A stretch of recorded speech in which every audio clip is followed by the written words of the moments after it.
So he was asking a question about different ways to move forward in a Uezuki, and he was asking my take on it. So there's sort of two ways. So if you cast your mind back to when you're a beginner, you were always told about the C step, yeah? Right, this idea of stepping in, making a step, crossing in like so, boom, and then press stepping out, yeah? Right, so the idea of that is, and when you look at something like Taekwondo, for example, they've really taken it to the extreme, right? They have a very wide stance, so it's almost shoulder width, probably even a little bit further apart, so that you'll see them when they step, and I'm standing sort of directly opposite the camera, but you can see where my feet are falling here. So my shoulders, probably if they drop straight down, you can see that they're well wide of the two blue lines that I'm standing on, right? So they'll actually stand out to shoulder width, and this is what we often tell beginners, right? The basic Zen Kutsudachi is shoulder width apart, right? And the idea is that they step in and as you move. Now the problem with that is if you actually stand shoulder width apart like I am, and when you watch a Taekwondo person move, and I'm just using this as an example because it's an easy case to look at, what you'll notice is that their center will come in and it comes across and then it comes out as they step, right? So their techniques will be here, this sort of wind and push, right? This sort of idea. Now, as you develop in Shotokan, one of the things that's really important is that you develop this use of center to be able to drive it straight forward, yeah?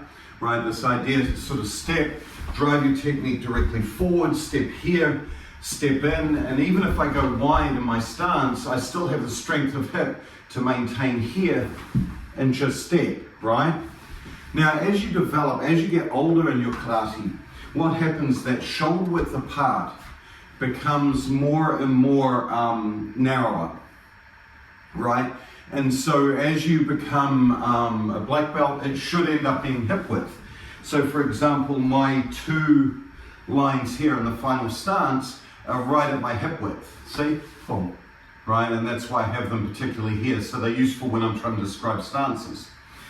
So that means that when I step forward, I still have the C step to squeeze in, but it's much easier for me to control and have my center drive in the direction that I want, rather than having to take all this weight sort of over here and then in. That's just hard, right, to do. So what happens is as you sort of develop, so why have, the question you're all asking is, well, why do we start wide and then go narrow and narrow and narrow? What's the purpose? Right, so when you start, what you want to do is if you look at your natural gait, if you look at your natural stepping, you don't walk like this. See how I just walked along those lines like on a railroad track? If you pay attention to your natural gait, what you do is your foot actually, see it just swings in just gently, so I maybe go in maybe my foot width. So as I step, I just go in just naturally, and my feet make a sort of a natural curve. And they have to do that because your hips have width, right? They are wide, well not wide, but they're come wide, right? They're not, your legs don't come straight down. And so what happens is as you transfer weight to one leg versus the other, your hip, your center will slightly shift, whether it's forward or across, and the foot will slightly come in. The second reason is that as you step and as you watch runners, they don't run out like this, right? Ace sprinters, what they do is they squeeze and they push and they make use of that natural gait and they come through the center, right? So if you look at slow motion videos of elite sprinters running, they're always squeezing through the center, squeezing through the center. So the question comes in is why? Why do we start out here, emphasize the squeeze in and squeeze out, keep it narrower, and then keep the squeeze in and squeeze out, and then eventually we can actually just do away with it and just come straight through, right? The answer is that in my mind is that it's again another pedagogical tool. One of the things that you want, if you rely just on your hip flexor and butt, which are the major pulling and pushing muscles, and this is a push-pull, your ass is a push-pull muscle.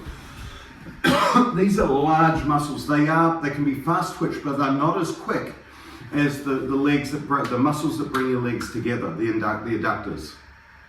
And so what happens is to get that initial twitch, that initial fast twitch reaction. Think about it. If I ran up and I kicked one of you in the testicular region, right, you would immediately slam your leg shut, right? Boom, fast.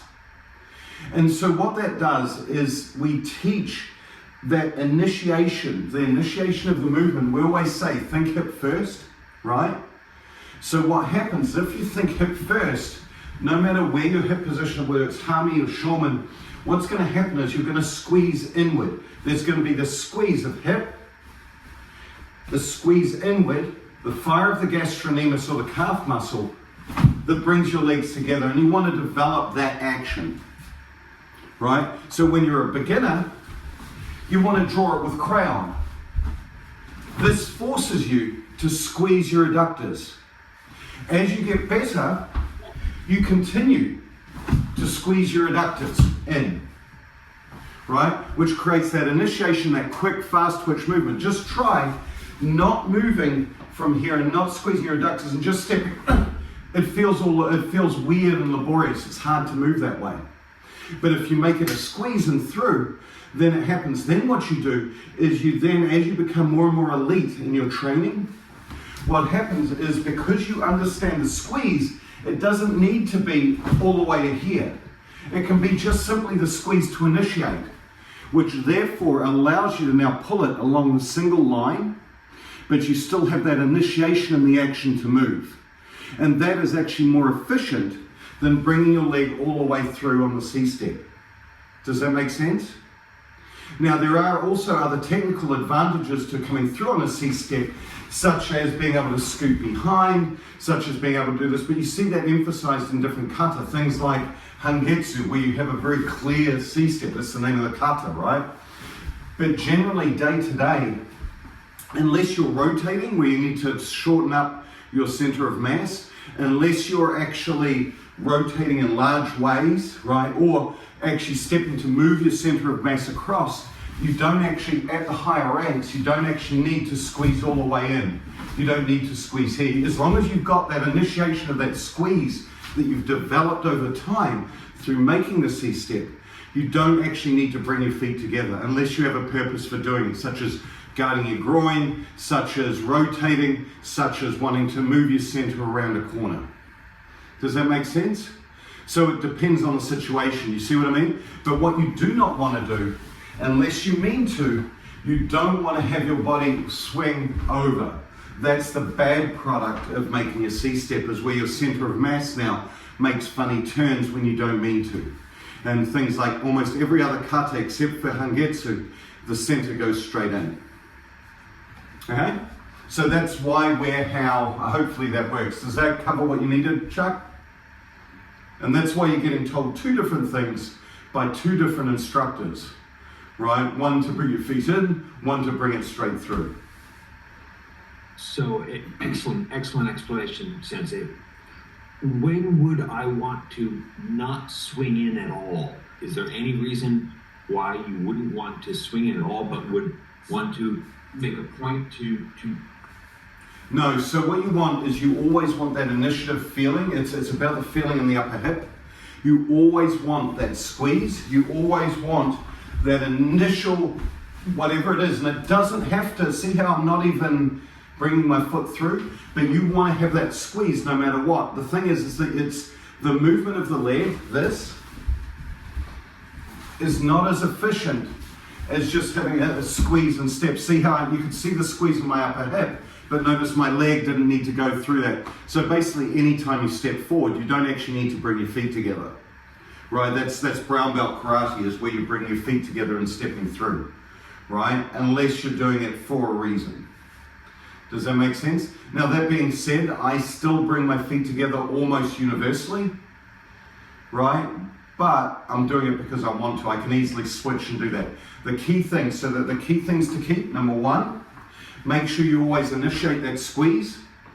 Number two, no matter what.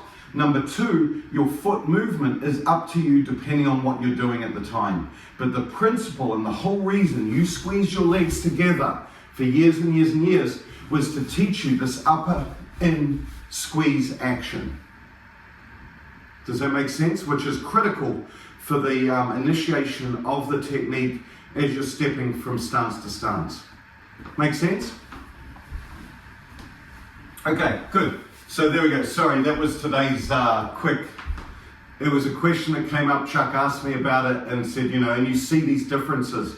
This is where and when and how they're important. Yeah, does that make sense? And again, notice none of them were wrong. They're just different stages of learning, right? And you do them across different reasons or different places for different reasons.